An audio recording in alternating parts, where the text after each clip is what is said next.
I am your host, Tori and This is for the girls on the left and the right, yeah, I got you. let's chat. From the Let's front get to into the it. back, yeah, I got you. Good dreams, good vibes, and I like to take a bite out here, girl, I got you. For the girls, for the girls, for the girls, I got you. For the girls, for the girls, for the girls, I got you. You know what? If you a guy, it's for you too, baby. Then we get started. Okay. Recording. Now we getting started, baby. Get position, honey. Let me just try to get it together. Get it together. Oh. Okay. Hello, everyone. I don't know why I always say that. I'll be so excited. Okay. Welcome back to For the Girls. I am your host, Tori and you already know, baby, you the host. And sit back, baby, get you a little drink. I got me a little drink today. I got me a little tea. I think it's a little fitting because I might be spilling a little bit of tea. You know what I mean? And let's chat. You know what? Let's chat. Let's get into it. So today's topic is daddy issues, right? And I know it's kind of like, but this is a topic that really hits home for me because I have them. We all do. Like, well, maybe not everybody, but I know a lot of people do. And for me, if you've watched any of my other episodes, which, by the way, if you haven't, what are you doing? Because that's what you should be doing, period. Yup. Okay, so go ahead and watch the other episodes. But if you've been watching the episodes, then I know that you've noticed me, like, talk about how I was raised in a single parent home and how that single parent has been my father, my dad. And I just know that that's not really something that a lot of women, it's like black girls, I know that that's not something that a lot of you guys or a lot of black girls in general can really relate to, being raised by a single father. Not even just black girls, just black people in general. I know that if a lot of black people, if they grew up in a single parent home, it's mostly due to, it's mostly a single mom. They were raised by a single mom. Hold on, cause yeah. So, growing up and just being raised by my dad, especially in an urban community, in school, that wasn't a thing. Like, people would be surprised at the fact that I am in a single parent home, but not just because I'm in a single parent home, but because I'm being raised by a single dad, a single father, and I'm a girl, So that was really a tough pill for me to swallow in general. But my situation is so, like, my cousin used to call me Cinderella. She's like, you the Cinderella. You are the Cinderella, because that's how my story felt, growing up. That's how my story felt. And I kind of I feel like it's relatable in so many different aspects. My story is such a long-winded story, but I'm not going to get into everything today. But I just kind of want to dive into how growing up, how that could mold the adult that we become, right? Because these childhood traumas essentially mold you to who you are. And I've had to work through so many, like, mental just traumas in my life, trying to change, trying to be a better person, trying to navigate things. And the reason why, first of all, as a disclaimer, I love my dad. And I think I've said that in another, not in this podcast, but in another video on my YouTube channel, if you're watching. I love my dad, but in the home, I started out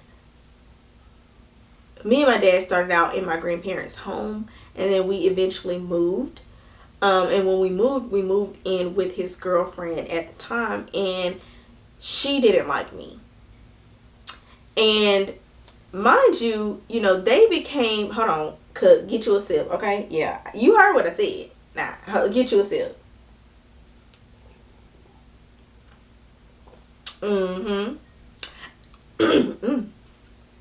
Some people, I know that everybody's situation is different, okay? But I had known her since I was in pre-K. Okay, in daycare. Pretty much kindergarten, pre-K, daycare. Around that time is how long I had known her. And she did not like me. And as a child, that's really like a hard pill to swallow, realizing that someone isn't treating you the way that you should be treated, and not even being able to articulate that, right? So when we moved there, I was sad because my dad worked a lot, and so I was 9 times out of 10 I was there with her and her son alone. My dad really wasn't there because he was out here hustling, trying to make, because technically he was still a single father, so he had to provide. So I really felt so lonely. I felt I was in a house, but I was not in a home. And because of that, I feel like I tried to, just growing up in that type of environment, I feel like I tried to fill those voids with boys. Oh my God, he loved me, and that's like, if you are not new to my channel, then y'all already done seen the videos, baby. You know what a fool I was, okay? And if you are new, baby, go ahead and check it out. If you're listening, go on head over to my YouTube channel and let's watch it, baby. Just watch it. So I felt like at that point in time, especially growing up, because my dad was so strict on me. He was a big, huge disciplinarian. He was very strict on me, especially in school. Sorry, I had ate some chicken. Anyway, he wasn't like for the C's. I couldn't bring no C's home, baby. A C, what is that? Who is that for? Not you. So he was so strict on me, and I really felt lonely. I really did, and I feel like that's why it was so hard for me to. And yeah, I would, because I knew that she didn't like me. And I definitely communicated that with my dad. Like, I don't like her. And I couldn't say, well, I don't like her because she doesn't treat me right. I was so young. Like, I didn't know how to really my grandma getting some ice. I really didn't know how to articulate that. You know what I mean? I didn't know how to say, yeah, I don't like her because she doesn't treat me right. Or I couldn't even say at that moment, I don't like her because she don't like me. I'm just like, I don't like her. That's what I'm telling my dad. And I don't really know his perspective. I don't really know, how he felt about that at the time when I told it to him. I'm not really sure. I think that he just felt like, well, yeah, we did talk about it. And I think that he just felt like I was repeating things that I had heard, because it wasn't just me. And that's another story for somebody else to tell. But it wasn't just me. She, at the time, she had issues with several members of my family. So he felt like I just took on their feelings about her. And that was completely, like, that was the furthest thing from the truth. I've never been that type of person. I thank God for that. Like, I've never been the type of person to see someone else or go based on someone else's experience with someone else. I'm the type that's gonna make my opinion for myself, and I always have been that way. Like, I've always been, I'm gonna make that decision for myself. So him as you can see, when I said that, he just felt like those weren't my true feelings. Those feelings weren't coming from me. And so he became very he became very dismissive of my feelings. And so eventually, and let me go ahead and say that the person that I'm talking about, his then girlfriend, is now his wife. So let's just, so you guys can get a better understanding. But, I felt like I couldn't tell anyone my feelings. And that has, oh my gosh, you guys don't even understand. And it's still something that I'm working through to this day, that I feel like I have to keep my feelings to myself because nobody cares. Nobody else cares about my feelings but me. I don't even know how to properly express how I feel because I've kept those feelings in for so long. And not just those, but just feelings in general. I felt like as a child, I couldn't go to my dad and tell him how I felt because he would think, I don't know what I'm talking about, or it didn't matter that I told him that, I didn't like her because he still stayed and married her. So, I just felt like my feelings didn't matter to anybody but me. And so with that,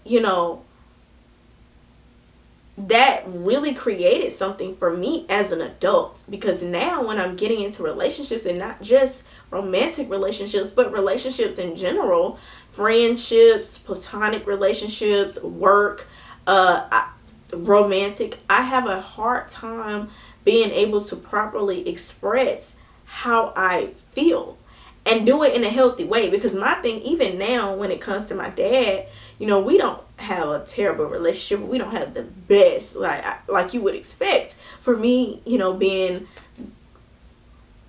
being raised by a single father. You would expect for me to be just the hugest daddy's girl. And I am a daddy's girl, but I feel like I'm a daddy's girl by default because he was my only parent. We don't have like a close relationship where I'm just running to him, telling him everything. And I know that it's a huge part of that is because when I did as a child, my dad was so strict, like I said. And then when I did tell him, he just was like, that's not how you feel. So I'm just like, well, I just have to do everything for myself. I have to keep those feelings to myself. And that has affected me in being able to communicate.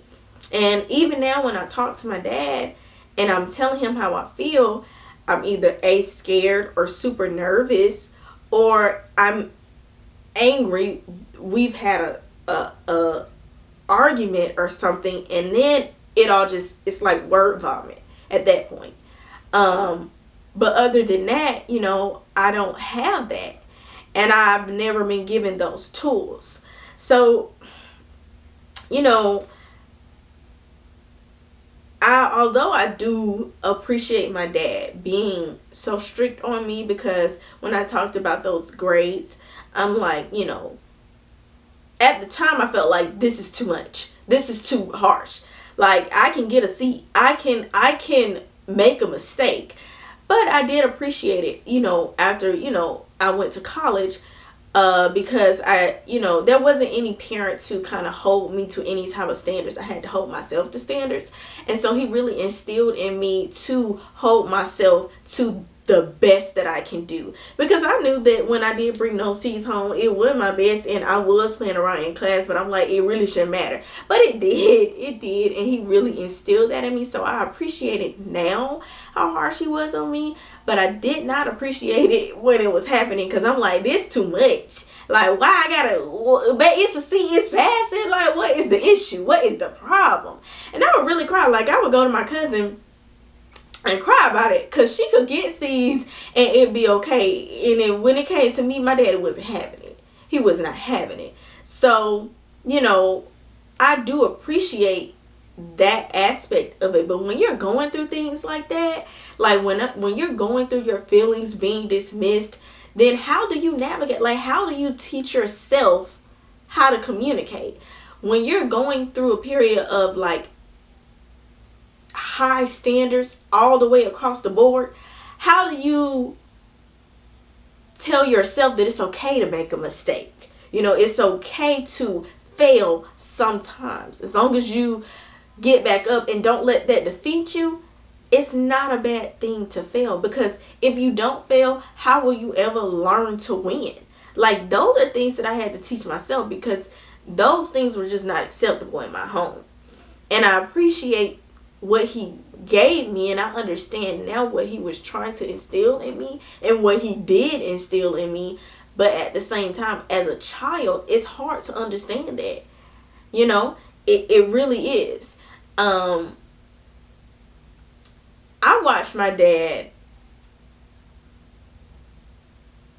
work in the day and follow his dreams at night, or even work at night. I watched him hold so many titles, hold so many jobs. I mean, my dad is he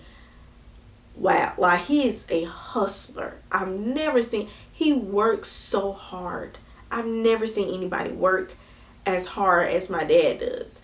And to see him to this day still holding on to his dreams and trying his best and succeeding, because I'm speaking that, at his dreams, he taught me that by example.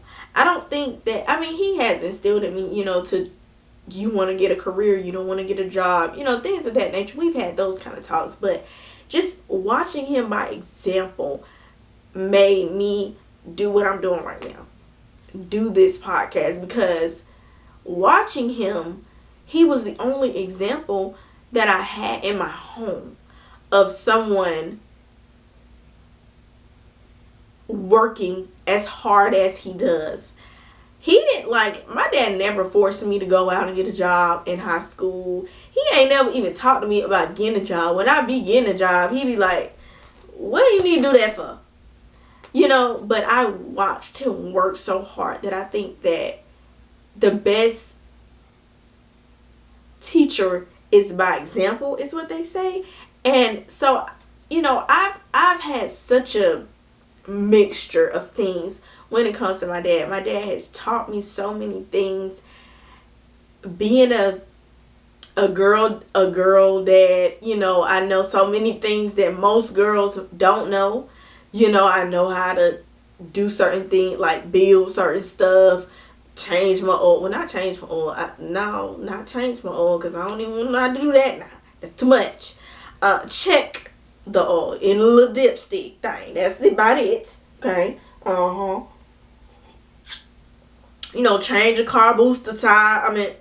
Change a car, boost the tire.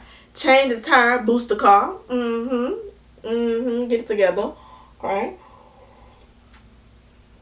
He's definitely taught me a lot of things, but I do understand that my unemotional attachment, I'm an emotional person. Don't get it twisted, okay? Them tears get to flowing and they get to flowing. They gets to flowing, okay? I am an emotional person, but at the same time, let me move y'all closer to me. There. Can y'all hear? I had to make sure my folks that listening can hear me, baby, okay? But yeah, what was I saying? Because I get so easily distracted. I am an emotional person, but I realized that I've not always been comfortable sharing my emotions with men. And I know that stems from my relationship with my dad. I felt like I was never able to freely share my emotions with my dad. So when it came to men, I'm like, you can't see me cry. I don't want, and then the few times that I did cry and I was still done wrong, I'm like, cut that up. Stop that. Stop, because they don't care about the tear, baby. They don't care. They don't care about them tears. Cut that off. And I feel like I took on them not caring about my tears. I made that a me problem. I made that I can't share my emotions because people don't care problem. And people not caring, that's a them problem. It's not a you problem. I'm going to say that again. People not caring about you, that's a them problem. That's not a you problem. So you shouldn't change the way you move and the way you act and sharing your emotions. Because if somebody get to talk about you too emotional, they not emotional enough. Okay? Get it together. Like, that is a them problem. And that's what I'm learning. You can't change who you are based on the way somebody else reacts to you. Obviously, we want growth. Obviously, we want change in positive manners. Obviously, we want to grow and become better people. I hope that's what y'all want. That's what I want. But you can't allow somebody else to make you feel like you shouldn't be emotional about certain things because they wouldn't be emotional, or they say you're too emotional. That ain't your problem. That's their problem, that they can't handle those emotions. And some gots to give if that's the problem. I done told y'all, let them folks go. I done told you.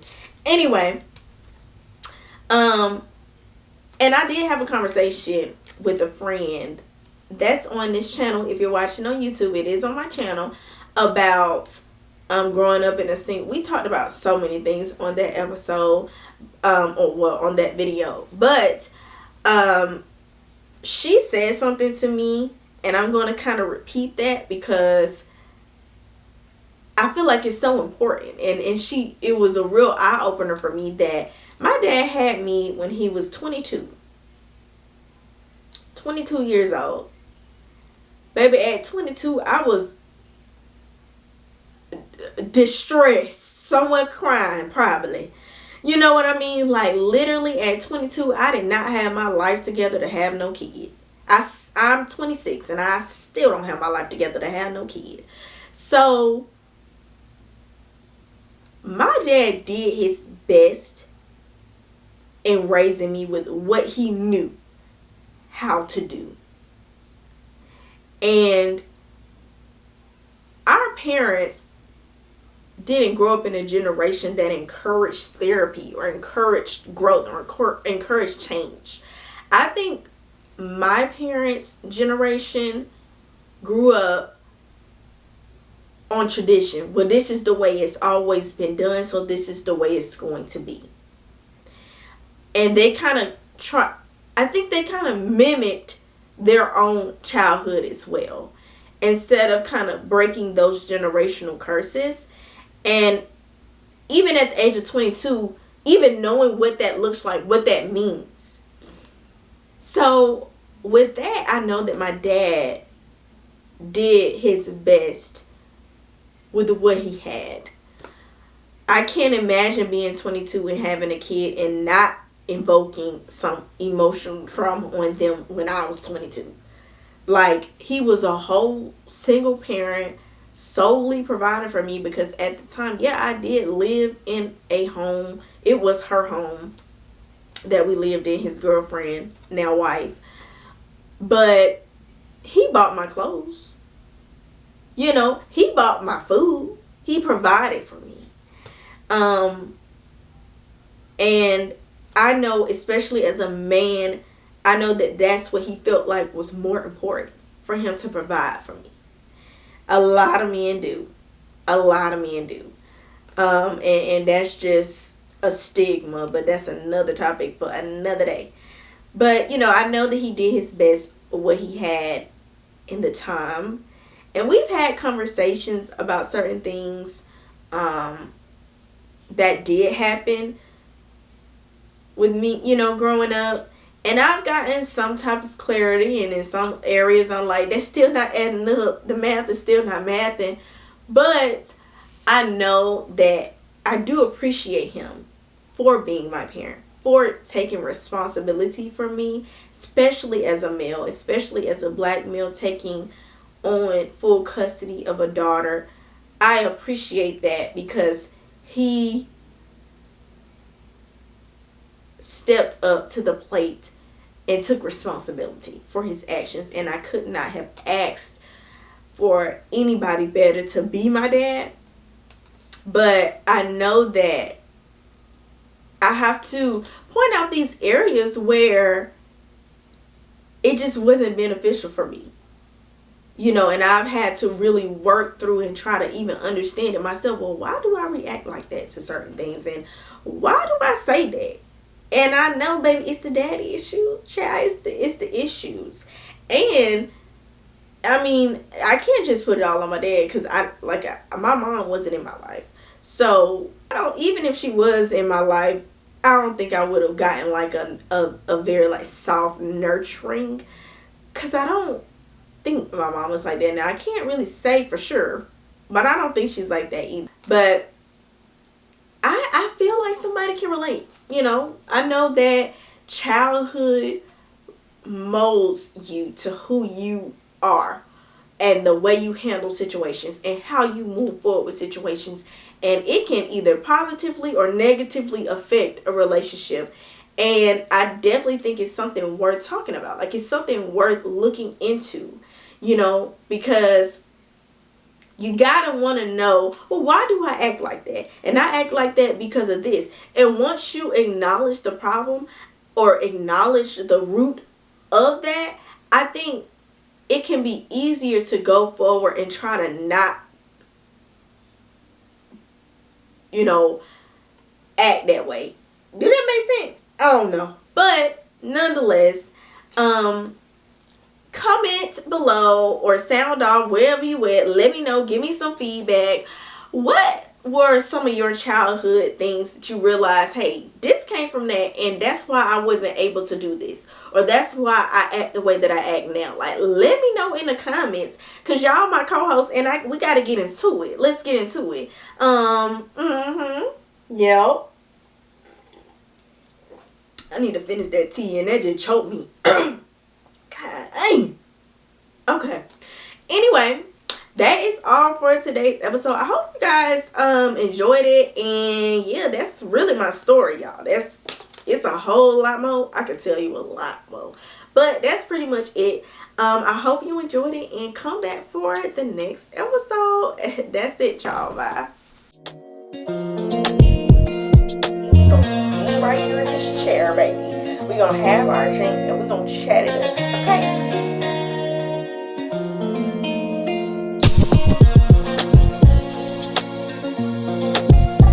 And let's relax and let's talk about it. Let's have a little girl chat, okay?